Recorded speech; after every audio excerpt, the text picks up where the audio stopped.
নূহ আলাইহিস সালাম একটানা 950 বছর আল্লাহর পথে মানুষকে ডাকার পরে আল্লাহ বলছে আল্লাহ দেন। তো 950 বছর পরেও নূহ আলাইহিস সালাম বাবা বিরক্ত হয় নাই।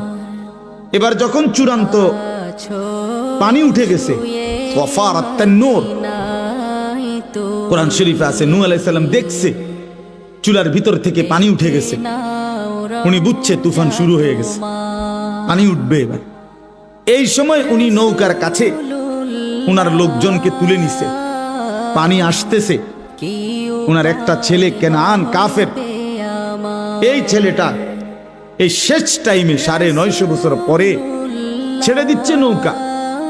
এই টাইমেও কোরআন শরীফে আছে সূরা হুদে নূহ আলাইহিস সালাম ছেলেটাকে ডাক দিছে, ইয়া বুনাইয়ার কাম মা'না, বাপ এই শেষবারের মতো বলছি বাপ আয় না, ঈমান আয় না, আমার নৌকায় উঠে যা, বাইচা যাবি, বেঁচে যাবি বাবা।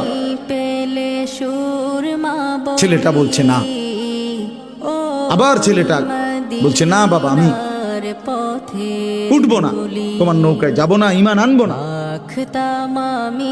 তো নূহ আলাইহিস সালামের ছেলে কেনান, কোরআন শরীফ আছে এই কাফের ছেলেটা বলল সাআবি ইলা জাবালিন ইয়াসিমুনি মিনাল মা, বাবা আমি ওই উঁচা পাহাড়ের উপরে গিয়ে আশ্রয় নেব, সেই পাহাড় তোমার ক্ষুধার পানি থেকে আমার বাঁচাই দিবে। এত উর্ফে পানি উঠতো না আমি জানি। হযরত নূহ আলাইহিস সালাম দেখেন তখনও রাগ করে নাই। এক বাবা সন্তানের প্রতি কি পরিমাণ দরদি হওয়া উচিত, উদাহরণ দিচ্ছেন কোরআনে।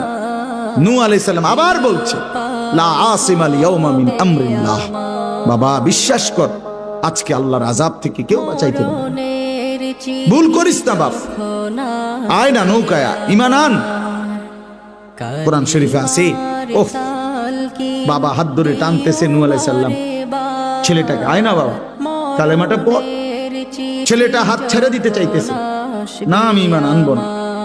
এই বাবা আর পুত্র টানাটানি করতেছে, বাবা ডাকে ঈমানের দিকে, ছেলে ছুটে যাচ্ছে কিসের দিকে? কুফরের দিকে। আল্লাহ তাআলা কোরআনে বলেন ওয়াহালা বাইনাহুমাল মাউজ, এই কিছুক্ষণের মধ্যেই একটা বড় ঢেউ আইসা ধাক্কা দিছে, বাপ আর পুত আলাদা হয়ে গেছে। এরপরে ছেলেটা ধীরে ধীরে ডুবে গেছে।